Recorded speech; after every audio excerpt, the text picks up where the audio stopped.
کے اعتبار سے دیکھا جائے کہ اللہ کی ذات گرامی نے کس کو فضل عطا فرمایا اور کس کو نہیں عطا فرمایا، تو اللہ تعالیٰ قرآن مجید فرقان حمید میں ایک اور مقام پہ ارشاد فرماتا ہے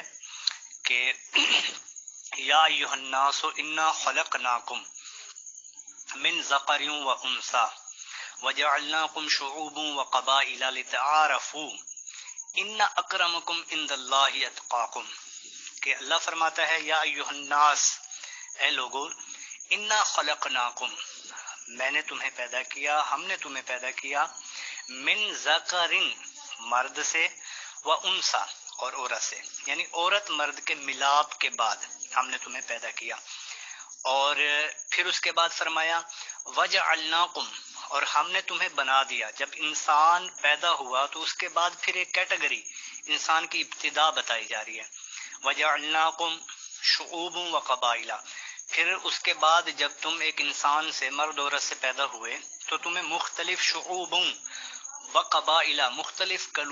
قبیلے اور مختلف گروہوں، شعوبوں گروہوں میں تبدیل کر دیا، بانٹ دیا۔ وجعلناکم شعوبا وقبائل لتعارفوا، یہ بانٹنا کس وجہ سے تھا؟ تاکہ لتعارفوا، اب یہ ذہن میں رکھیے گا، قبیلے اور نسلیں اور خاندان یہ کس اعتبار سے بنے، نسب کس اعتبار سے بنا، نسل کس اعتبار سے بنی، یہ ساری جو تقسیم کاری ہے کیا ہے اس کی بنیادی ریزن، اس کی علت اور اس کی جو وجوہات ہیں وہ اللہ نے فرمائی لتعارفوا، تاکہ تم ایک دوسرے کی پہچان کر پاؤ، ایک دوسرے کے اعتبار سے پہچان پاؤ کہ یہ فلاں قوم کا ہے، یہ فلاں قوم کا، یہ فلاں نسب سے ہے، یہ فلاں نسب سے۔ پھر اس کے بعد فرمایا کہ جب تمہاری پہچان ہو جائے، تو جب پہچان کرنے کے بعد جب بندہ اپنی پہچان کرتا ہے تو پھر رب کی بارگاہ میں آتا ہے، تو حدیث پاک میں بھی ہے من عرف نفسہ عرف ربہ، جو خود کو پہچان لیتا ہے وہ رب کو پہچانتا ہے۔ تو پھر اسی کے ساتھ اللہ تبارک تعالیٰ نے فرمایا ان اکرمکم عند اللہ اتقاکم، کہ اے بندے ان اکرمکم، کہ تم میں سے افضل وہ ہے، فضیلت والا وہ ہے، درجے والا وہ ہے، رتبے والا وہ ہے کہ جو تم میں سے اتقا ہے، جو تم میں سے زیادہ اللہ کی بارگاہ میں ڈرتا ہے، تقوی اختیار کرتا ہے۔ تو اب اس کے بعد میں پھر دوبارہ پہلے والی آیت میں آتا ہوں کہ ان الفضل بید اللہ یؤتیہ من یشاء۔ تو اس آیت کریمہ میں اللہ کریم نے مومنین کو، مسلمانوں کو دو ہدایتوں کا ذکر کیا۔ پہلی ہدایت یہ ذکر فرمائی کہ اللہ تبارک و تعالی کے ساتھ جس کا تعلق ہے، یعنی اللہ کی ذات کے ساتھ جس کا تعلق ہے، تو تمہارے لیے بھی وہی سب سے بہتر ہونا چاہیے۔ جس کا اللہ کی ذات کے ساتھ تعلق ہے وہ تمہارے لیے سب سے آگے ہونا چاہیے اور وہی تمہارے لیے مقدم ہونا چاہیے، اگرچہ تمہارا اس کے ساتھ نہ نسب کا رشتہ، نہ نسل کا رشتہ، نہ قریبی رشتہ، نہ جار ہونے کا یعنی ہمسائے ہونے کا رشتہ، نہ علاقے کا رشتہ، اگر کوئی بھی رشتہ نہیں ہے لیکن وہ اللہ کے ساتھ تعلق رکھتا ہے تو اللہ کے ساتھ تعلق کی وجہ سے وہ تمہارے لیے ہر اعتبار سے بہتر ہے۔ اور دوسرے نمبر پر ایک تو یہ ہدایت، اور دوسری ہدایت یہ ہے کہ جب اللہ تبارک و تعالی کے ساتھ تعلق ہو جائے وہ بہتر ہے، تو جب دوسرا تعلق نہ ہو اللہ کا، اللہ کے ساتھ کسی کا، جب اللہ کے ساتھ کسی کا کوئی تعلق نہیں ہے تو تمہارے لیے بھی اس کے ساتھ کوئی تعلق نہیں ہے، اگرچہ تمہارا وہ خونی رشتہ ہی کیوں نہ ہو۔ جو اللہ کی بارگاہ میں جھکا وہ تمہارے لیے بہتر، اور جو اللہ کی بارگاہ پہ جھکنے کا انکار کرتا ہے اس کے ساتھ اگرچہ تمہارے رشتے ہوں، اگرچہ تمہارے تعلق ہوں، اگرچہ تمہاری سب تعلق اسی کے ساتھ جڑ رہے ہوں، لیکن اگر اللہ کے ساتھ تعلق نہیں ہے تو تمہارا بھی اس کے ساتھ کوئی تعلق نہیں ہے۔ یہ دو پوائنٹ بیسک ہیں اور اس کو سمجھنا چاہیے۔ اب اس کے بعد ہم آتے ہیں مین ٹاپک پہ کہ معیار فضیلت پھر کیا ٹھہرا۔ تو اب پتہ لگا کہ معیار فضیلت اللہ کی ذات ہے، یعنی اللہ کی ذات سے تعلق ہے تو معیار فضیلت بھی ہے، اگر اللہ کی ذات سے تعلق نہیں تو معیار فضیلت بھی نہیں۔ آپ ان کو ایک سادہ سا میں آپ کو مثال دے کے سمجھاتا ہوں۔ آپ یہ دیکھیں کہ ایک عالم ہے، تو ایک عالم ہے، مفتی ہے، اللہ کی بارگاہ میں جھکنے والا ہے، تقوی پرہیزگاری والا ہے، جب ہم اس بندے کو کھڑا کرتے ہیں اور اس کے ساتھ ایک اور شخص ہے کہ جو کسی بھی شعبے دنیا کے شعبے سے تعلق رکھتا ہے، میں ایک شعبہ سلیکٹ کر لیتا ہوں کہ وہ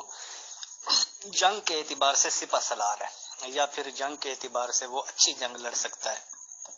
طاقتور ہے، تو اب اس طاقتور کو اور اسی شخص کو کہ جو اللہ کی بارگاہ میں علم حاصل کرتا رہا اور مسلسل اللہ کی بارگاہ میں جھک کر اللہ کی بارگاہ میں عجز و انکساری کے ساتھ اپنی عبادات بجا لاتا رہا، تو اب اس شخص کو دونوں کو کھڑا کریں اور بولیں کہ بھئی ان دونوں میں افضل کون، تو صاف ظاہر ہے متبادر الی ذہن فوراً یہی جائے گا کہ بھی جو عالم ہے مفتی ہے وہی افضل ہے، سپہ سالار تو افضل نہ ہوا۔ اگرچہ جب ہم ایک مخصوص جملے میں بولیں گے کہ بھی سپہ سالاری میں کون افضل ہے یا جنگ میں، تو ان معنوں میں کون افضل ہے، تو بولا جائے گا کہ بھی عالم افضل نہیں ہے وہ دوسرا ہے، تو ان معنی کر وہ افضل ہوا۔ لیکن مطلقاً جب بولیں گے کہ بھی دونوں کو کھڑا کر کے مطلق جملہ بولا جائے ان دونوں میں کون افضل ہے، تو فوراً ہی ذہن جائے گا کہ عالم دین افضل ہے۔ مفتی صاحب، آپ نے تو اس آڈیو میں کلیئر کر دیا کہ جو آپ معیار فضیلت بیان کرنا چاہتے ہیں یا آپ فضیلت جس کی بتا رہے ہیں وہ اللہ تعالیٰ کی ذات ہے، تو میرے حساب سے تو یہ کوئی ٹاپک نہیں ہوا معذرت کے ساتھ۔ اللہ تعالیٰ تو پوری یونیورس کائنات کا مالک ہے، حکومت ہی اس کی چلتی ہے، سروے سروا ہے، وہ سب کچھ ہے، اور اس کے تو مطلب وہ تو سپریم پاور ہے سر، تو اس کی فضائل کیا، اس کی فضیلت تو اب مانو تو اس کی فضیلت ہے، نہیں مانو تو فضیلت۔ انسانوں میں بتائیں آپ کہ کس کی فضیلت مانتے ہیں، کسی نبی کی مانتے ہیں، کسی خلیفہ کی مانتے ہیں، پھر فضیلت دنیا میں کس کی ہے؟ اللہ کی فضائل تو ہے ہی، اس میں میرے خیال سے بات کرنے والی کیا ہے محترم، یہ بتائیں کہ اس سے ہم حاصل کیا کریں گے؟ ماشاء اللہ، میرے خیال میں آپ نے میری آڈیو جو ہے نا وہ بنظر غایت نہیں سنی، آپ دوبارہ سنیں میری آڈیوز، تو معیار فضیلت جو ہے نا، فضل جو ہے، یہ میں نے آپ کو کہا اللہ کے جب دست قدرت میں ہے تو اللہ کی یوتی ہی من یشاء، اللہ کسی کو عطا فرما رہا ہے، تو وہ جو عطا فرمانا ہے اللہ تبارک و تعالی کا کسی کو عطا فرمانا ہے، فضل تو ہوگا ہی تب نا۔ میں نے آپ کو واضح کہا اصطلاحی طور پر لکل نفع یقصد بہ فاعلہ، اس کے ذریعے سے اس کا جو فاعل ہے یعنی فضل دینے والا جو ہے وہ کس چیز کا قصد کر رہا ہوتا ہے، الاحسان الی غیرہ، وہ اپنے غیر پر احسان کرتے ہوئے اس کو دے رہا ہوتا ہے، تو اللہ تو دے رہا ہے نا، آگے تفویض کر رہا ہے، آگے تفویض کر رہا ہے، آگے دے رہا ہے، تو یہ جو آگے دینا ہے یہ اللہ تعالیٰ کی ذات کے ساتھ اٹیچ ہے، یعنی جس کا تعلق اللہ کے ساتھ ہے وہ فضیلت والا، اور جس کا تعلق اللہ کے ساتھ نہیں وہ فضیلت والا نہیں۔ اب اس پر جو سوال ہیں وہ آپ کریں۔ اب پھر اللہ نے فضیلت کس کو دی وہ میں نے پہلے ہی بتا دیا کہ انسانوں میں طبقات ہیں، شعوب و قبائل، یہ میں نے آیت یہ تفریحاً پیش کی تھی آپ کو، تو جو طبقات ہیں اس کے بعد فرمایا کہ جب تمہارا آپس میں تعارف ہو جائے تو پھر فرمایا ان اکرمکم عند اللہ اتقاکم، اب جو اللہ کی بارگاہ میں تقوی اختیار کرے گا اسی کو فضیلت ملے گی۔ اب اس تقوی پر فضیلت ڈیپینڈ کرتی ہے، تو یہ ہے نا اللہ کی بارگاہ میں تقوی اختیار کر رہے ہیں، قرب الہی جو ہے اللہ کا قرب، اللہ کی معیت جو ہے یہ جب جس کو حاصل ہوتی جائے گی وہ اسی ترتب سے اسی ترتیب سے افضلیت کے مقام پر منطبق ہوتا چلا جائے گا۔ جی بہت شکریہ محترم مفتی صاحب، بالکل اب بات سمجھ میں آئی کہ اللہ تعالیٰ ہی فضیلت کسی کو دے سکتا ہے اور وہی دیتا ہے، تو مذہب اسلام کی ٹیچنگ، قرآن شریف کی ٹیچنگ، یا آپ کیا کہنا چاہتے ہیں اس ریگارڈنگ کہ اللہ تعالیٰ کی فضیلت کس کو ملی ہے؟ شکریہ۔ جی ہاں، اب یہ اس ٹاپک پہ آپ بات کریں تو میں نے ابتداً ہی آپ کو کہہ دیا تھا اوپر مقدمے میں ہی، فضیلت کا جو لغوی معنی ہے وہ ہے الرسالہ، تو اصل جو ہے فضیلت وہ رسالت ہے، اصل جو فضل الہی ہے، فضل الہی کی جو بنیاد ہے، فضل الہی جو تفویض ہوا اصل معنی پر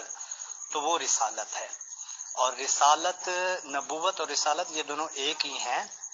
بعض لوگ ان کو الگ الگ کر دیتے ہیں، ایسا کچھ بھی نہیں ہے۔ رسول اور نبی یہ ان معنی پر کہ ان کو اللہ نے رسالت دی، یہ ایک ہی ہے۔ تو اب اصل اعتبار سے تو فضیلت رسالت پر منحصر ہے۔ اب آگے جو فضیلت منحصر ہوگی یا آگے جو تفویض ہوگی وہ رسالت کے تحت تفویض ہوگی، رسالت سے ہٹ کر نہیں ہوگی۔ ایسا نہیں ہے کہ رسول سے ہٹ کر کوئی افضل بن جائے یا اللہ کی بارگاہ میں مقبول ہو جائے یا اللہ کی بارگاہ میں وہ سب سے افضل و اعلیٰ قرار پائے یا اللہ کی بارگاہ میں وہ اپنے آپ کو کچھ بنا پائے، ایسا کچھ نہیں ہے۔ بلکہ اللہ نے سب سے پہلی جو فضیلت مخلوق میں تفویض فرمائی وہ رسالت ہے۔ رسالت کے ذریعے سے جس کو جو ملا رسالت کے ذریعے سے ملا، رسالت کی وجہ سے ملا۔ کیونکہ ابتداً میں نے جو آیت پڑھی، آپ دوبارہ اس پہ غور کریں، جو میری آیت کا، جو میرے تمام موضوع کا مدعا ہے۔ اللہ فرماتا ہے قل ان الفضل، اے محبوب آپ فرما دیجئے۔ اب اس مثال کو میں باقی یہ موضوع سے ہٹ کے 2-3 آیتوں سے ثابت کروں۔ جیسے اللہ فرماتا ہے قل اعوذ برب الفلق، اے محبوب آپ فرما دیجئے کہ میں صبح کا رب ہوں۔ قل اعوذ برب الناس، اے محبوب آپ فرما دیجئے میں انسانوں کا رب ہوں۔ قل هو اللہ احد، اے محبوب آپ فرما دیجئے میں اللہ ہوں۔ تو ان تمام معنوں کو دیکھتے ہوئے رسالت جو ہے یہ اللہ اور بندے کے درمیان تعلق ہے۔ رسالت کے اعتبار سے بندے مخلوق کے درمیان رسالت اہم تعلق ہے، اور یہی اللہ کی فضیلت ہے جو اللہ نے رسالت کو رسالت کے اعتبار سے عطا فرمائی۔ تو اب اس اعتبار سے پھر آگے آپ مزید سوال جو ہے کریں آپ۔ محترم مفتی صاحب، آپ نے اپنے بیانات میں یہ بات فرمائی کہ ایک جنگجو اور ایک عالم کے درمیان اگر موازنہ ہوگا تو عالم کو افضل مانا جائے گا یا عالم کی فضیلت مانی جائے گی۔ بالکل ہم مان لیتے ہیں۔ تو ہم رسول اسلام محمد صلی اللہ علیہ وسلم کی زندگی سے ہی بات شروع کرتے ہیں۔ ان کی زندگی میں آپ لوگ کچھ اردو کا ٹرم کہتے ہیں، پتہ نہیں غزوات یا جنگیں، میں سیدھے ورڈز میں بول دیتا ہوں کہ جنگیں لڑائی گئی ہیں، جنگیں ہوئی ہیں۔ تو اس میں ظاہر سی بات ہے کہ جنگجو تو کافی لوگ ہوں گے، بٹ ایسا بھی تو پاسبل ہے کہ دونوں کوالٹیز موجود ہوں، جنگجو بھی ہو اور عالم بھی ہو۔ تو اگر ایسے آپ کی نظر میں جو کہ یہ اسلامی جنگیں ہوئی ہیں، کسی سے بھی ہوئی ہیں مخالفوں سے، اس میں یہ کوالٹیز کس میں تھی، کس کو آپ افضل مانتے ہیں؟ مطلب اگر کسی جنگجو کو مانتے ہیں تو جنگجو کا تھوڑا سا نام بتا کر رہنما فرمانے کے لیے، اور اگر کسی عالم کو مانتے ہیں تو اس وقت رسول اللہ صلی اللہ علیہ وسلم کی زندگی مبارک میں کون عالم تھا یا کون علم والا تھا، اور کیا کسی میں ایسی کوالٹی بھی تھی کہ جنگجو بھی ہو وہ اور عالم بھی ہو؟ تو آپ بتائیں، ہم تو جو سنتے آ رہے ہیں وہ ایک الگ بات ہے ہی۔ شکریہ۔ آپ ماشاءاللہ اچھی بات کر رہے ہیں، لیکن آپ یہ دیکھیں کہ اوپر میں نے واضح کہا، میری آیت کو دوبارہ سنیں، میں نے یہ بولا کہ تفریعاً کا مطلب ہوتا ہے کہ بھی جو موضوع ہمارا چل رہا ہے اس سے ہٹ کر اگر ہم ایک دنیاوی مثال لیں، دنیاوی اعتبار سے ہم مثال لیں تو وہ ان معنی پر لیں گے، تو وہ میں نے واضح بتا دیا۔ باقی جہاں تک بات رہی کہ بھی عالم بھی ہو اور اس کے بعد سپہ سالار بھی ہو، جنگجو بھی ہو، تو یہ تو پھر میرے موضوع سے بات ہٹ گئی نا۔ تو میں اپنے موضوع پہ دوبارہ آپ کو لانا چاہ رہا ہوں، آپ اس پہ آئیں کہ معیار فضیلت کیا چیز ہے۔ یہ تو میں نے تفریحاً واضح طور پہ کہہ دیا کہ وہ الگ سے ایک مثال پیش کی تھی سمجھنے کے لیے، عوامی اعتبار سے، نہ کہ علمی اعتبار سے۔ آپ علمی اعتبار سے سوال کریں کہ بھی پھر معیار فضیلت کیا ہے، یا آپ یہ جو سوال ہے اس اعتبار سے تو منطبق ہی نہیں ہو رہا میرے موضوع سے، تو آپ اس پہ غور کریں اور مجھے بتائیں۔ محترم مفتی صاحب، پریکٹیکل کا زمانہ ہے، پریکٹیکل دنیا میں ماشاءاللہ آپ سانس لے رہے ہیں، پریکٹیکل دنیا میں ہی ہم سانس لے رہے ہیں اور سبھی سانس لے رہے ہیں۔ تو معیار فضیلت تو جو بھی ہے وہ آپ کی سب باتیں مان لی، جو آپ نے بتائی وہ بھی مان لی، جو آپ نے نہیں بتا پائی وہ بھی مان لی، بٹ دنیا میں کون ہے اس قابل کہ اس کے پاس فضیلت ہو؟ اور ایک ممبر کا کوشچن بھی آیا ہے، میں وہ یہاں پیسٹ کر دیتا ہوں۔ محترم مفتی صاحب سے سوال ہے ایک ممبر کا کہ قرآن مجید کے مطابق وہ کون سا بہترین انعام ہے جو اللہ تعالیٰ کے مقربین کو عطا کیا گیا ہے، وہ کون سا بہترین انعام ہے جو اللہ تعالیٰ کے مقربین کو عطا ہوتا ہے، بتائیں، شکریہ۔ اور اس کے ساتھ میں نے پہلے ہی کہہ دیا تھا کہ اب یہ جو موضوع ہے کہ جب یہ بات متحقق ہو گئی کہ جو رسالت ہے وہ اصل فضیلت ہے اور باقی جتنے بھی فضیلتیں آئیں گی وہ رسالت کے تحت آئیں گی، اب ہم بات کرتے ہیں کہ بھئی جو رسالت کے بعد جو ہے وہ فضیلت کس کے حصے میں آئی۔ سوال تو یہ بنتا ہے، اس پہ اگر ہم بات کریں کہ رسالت کے بعد فضیلت کس کے حصے میں آئی، تو اب ہم یہاں پہ معیار جو ہے رسالت کے اعتبار سے معیار جو ہے وہ آپ کو بتا دیا قرب الہی۔ اب ہم اسی معیار کو آگے بڑھاتے ہیں کہ رسالت کے بعد پھر فضیلت کس کے حصے میں آئی۔ تو اوپر میری آڈیو سنیں تو اس میں نے وضاحت کی ہے کہ قرب الہی، جب رسالت کو قرب الہی، ان ساری گفتگو کا جو نچوڑ نکلتا ہے وہ ہے قرب الہی، نہ کہ حوروں کا یا پھر کسی بھی دنیاوی یا دینی اعتبار سے کسی بھی قسم کے فضائل کا، جس کو ہم فضائل کا نام دیتے ہیں۔ میں دوبارہ آپ کو یہاں پہ لفظ فضائل پہ زور دے رہا ہوں کیونکہ فضیلت فضائل اور چیز ہے اور اللہ کا فضل جو تفویض ہوا، ٹھیک ہے، افضل ہونا، فضیلت ایک الگ چیپٹر ہے اور افضل ہونا ایک الگ چیپٹر ہے، یہ ذہن میں رکھیے گا، اس کو آپ اپنے ذہن میں بٹھائیں کہ فضیلت الگ چیپٹر ہے اور افضل ہونا یہ ایک الگ چیپٹر ہے۔ تو ان معنی پر قرب الہی جو نچوڑ نکلا وہ یہ نکلا کہ بہت ساری چیزوں کی خصوصیات کا حامل ہونا یہ فضیلت کا باعث نہیں ہے۔ جیسے مثال کے طور پر میں آپ کو ایک اور مثال پیش کر دوں،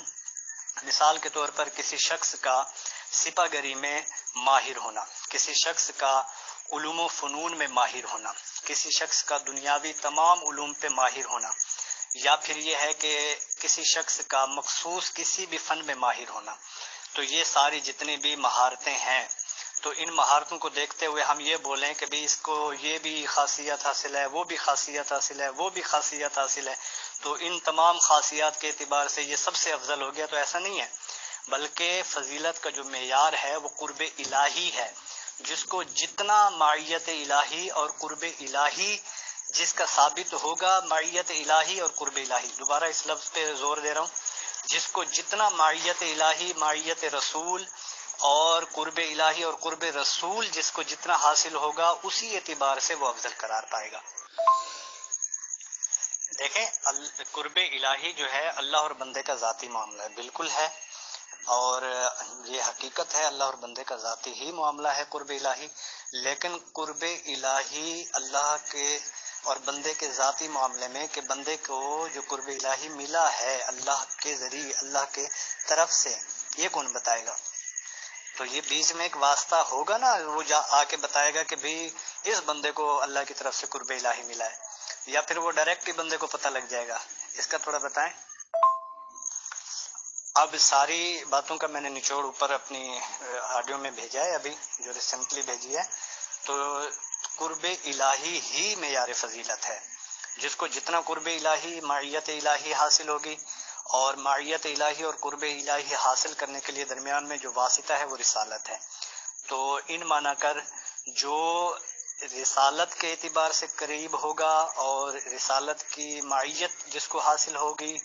اسی اعتبار سے اس کو قرب الہی اور معیت الہی حاصل ہوتی چلی جائے گی۔ محترم مفتی صاحب، سوال یہ آیا ہے کہ اگر رسالت یعنی مخاطبہ الہی ہی اصل فضیلت ہے تو ایسا شخص جس نے آ کر بہترین فضیلت یعنی مخاطبہ الہی کو ہمیشہ کے لیے بند کر دیا، اسے افضل کہا جائے گا یا گھٹیا کہا جائے گا؟ رہنمائی فرمائیں، شکریہ۔ تو یہ تمام مسلمان تو یہی یقین کرتے ہیں کہ حضرت محمد صلی اللہ علیہ وسلم نے آ کر رسالت یعنی اللہ تعالیٰ سے کلام جو انسان کو سب سے بڑی فضیلت ہے اس کو آ کے بند کر دیا۔ تو ایسا شخص جس کے آنے سے انسانوں کے اوپر سب سے بہترین انعام جو رسالت ہے اور مخاطبہ الہیہ ہے اس کو وہ جو شخص بند کر دے اس کو ہم افضل ترین کیسے کہیں گے؟ جیسے کہ حضرت موسیٰ علیہ السلام کے بعد تو بے شمار انبیاء آئے اور وحی الہی جاری رہی، اللہ تعالیٰ یہ انعامات ان کو دیتا رہا، کیونکہ بہترین انعام تو یہی ہے کہ اللہ تعالیٰ کسی شخص سے کلام کرے. آپ نے بھی اس کو تسلیم کیا. تو اب آپ کہتے ہیں حضرت محمد صلی اللہ علیہ وسلم کے بعد یہ بہترین انعام انسانوں سے چھین لیا گیا ہے. تو فضیلت حضرت موسیٰ علیہ السلام کی ہوئی حضرت محمد صلی اللہ علیہ وسلم پر کہ حضرت محمد صلی اللہ علیہ وسلم کی ہوئی جنہوں نے آ کے یہ انعام بند کر دیا، گویا وہی الہی کو ایک لعنت ڈکلیئر کر دیا، کیونکہ یہ بند اسی لیے کیا گیا نا کہ اس کی اب ضرورت نہیں ہے. تو جس کو یہ انعام ملتا ہے اس کو فضیلت ملتی ہے، لیکن اب یہ فضیلت امت محمدیہ میں سے کسی شخص کو نہیں ملے گی. تو امت محمدیہ گھٹیا امت ہوئی یا خیر امت ہوئی؟ اب اسی بات کو میں آگے تھوڑا سا بڑھاتا ہوں اور موضوع کو کلوز کرنے کی ترتیب بناتا ہوں. اب آپ یہ دیکھیں، جب معیار فضیلت معیت الہی اور قرب الہی ثابت ہوا اور اس کے ساتھ معیار فضیلت جو ہے قرب الہی اور معیت الہی کے ساتھ جو ہے رسالت کا تعلق قائم ہوا، تو رسالت کے ساتھ بھی معیت رسالت اور قرب رسالت طے ہو گیا. تو اللہ تبارک و تعالیٰ نے قرآن مجید میں واضح طور پہ فرمایا، اللہ تبارک و تعالیٰ نے اپنے محبوب کریم کو، جو غار والی آیت ہے، تو اس میں ارشاد فرمایا کہ سیدنا صدیق اکبر رضی اللہ تعالیٰ عنہ وہاں پہ موجود تھے. تو سیدنا صدیق اکبر رضی اللہ تعالیٰ عنہ کو نبی رحمت صلی اللہ تعالیٰ علیہ وآلہ وسلم ارشاد فرما رہے ہیں، اذ یقول لصاحبہ، جب محبوب کریم نے اپنے صاحب کو کہا، لا تحزن، اے صاحبی ڈر نہیں، ان اللہ معنا، کہ اللہ ہمارے ساتھ ہے. اب نبی پاک علیہ الصلوۃ والسلام کو معیت الہی ثابت تھی، فرمایا کہ اللہ ہمارے ساتھ ہے. تو جو معیت الہی نبی پاک علیہ الصلوۃ والسلام کو اللہ کے ساتھ تھی، اسی اعتبار سے معیت رسول صدیق اکبر کو نبی پاک علیہ الصلوۃ والسلام کے ساتھ تھی. تو اب معیت الہی کا ثبوت ہوا رسول اللہ کے ساتھ، تو معیت صدیق اکبر کا ثبوت ہوا رسول اللہ کی ذات کے ساتھ. اللہ کے رسول کا تعلق معیت قرب الہی اللہ کے ساتھ ہوا، اور سیدنا صدیق اکبر کا قرب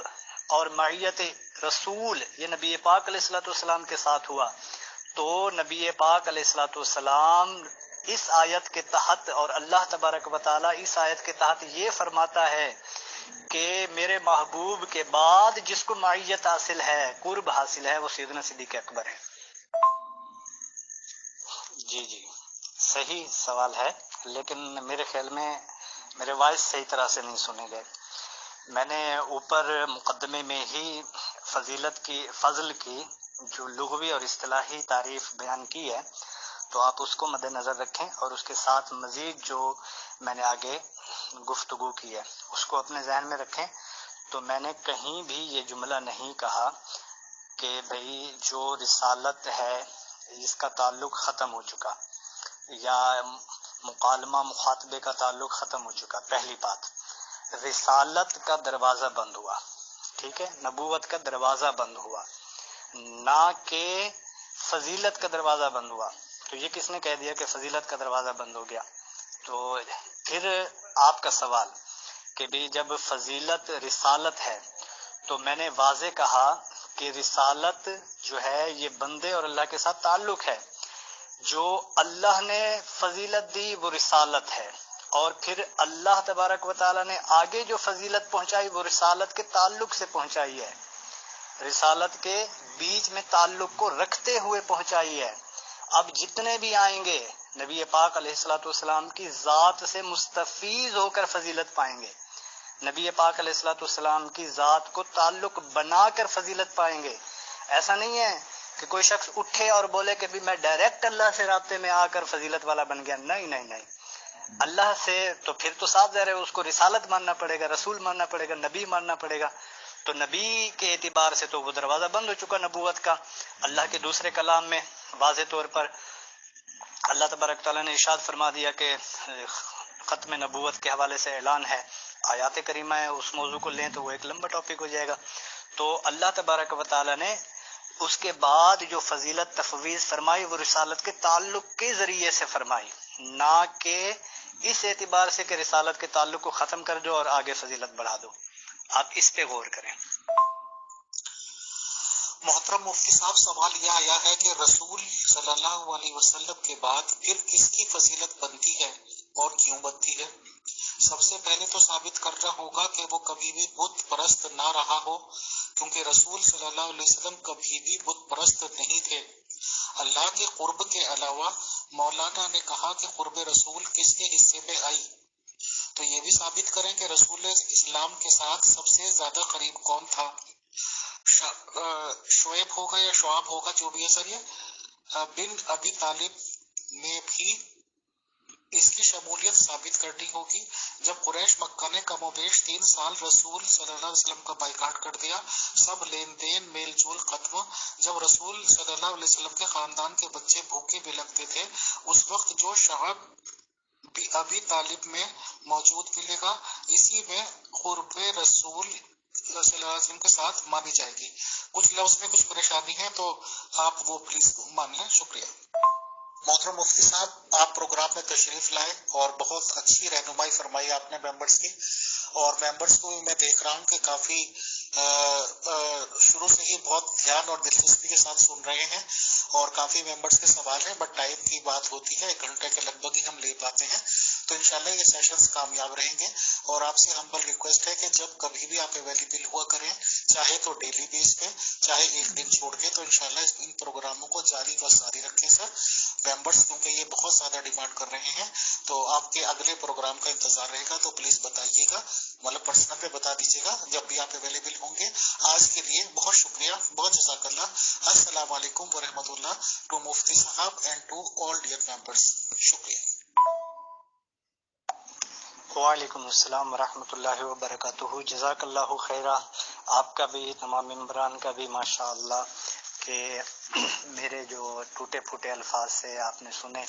اللہ تبارک تعالیٰ یہ تمام الفاظ اپنی بارگاہ میں قبول فرمائے، اور اللہ تبارک و تعالیٰ ہمیں جزائے خیر سے متصف فرمائے، اور ہمیشہ نبی پاک علیہ الصلوۃ والسلام کا سچا پکا غلام بنائے، اور صحیح معنوں میں دین کو سمجھنے